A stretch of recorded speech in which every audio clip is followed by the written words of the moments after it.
Hello student and welcome to today's lesson. Letter D. The letter D says D, D, D. Look at the deer, deer. Look at the dog, dog. Look at the duck, duck. The letter D. Usage of D in a word. The letter D can be in the middle of a word like noodles. The letter D can be at the end of a word like bread. STEAM activities. S.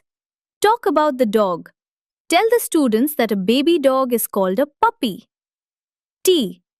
Listen to the sound of letter D while watching a video.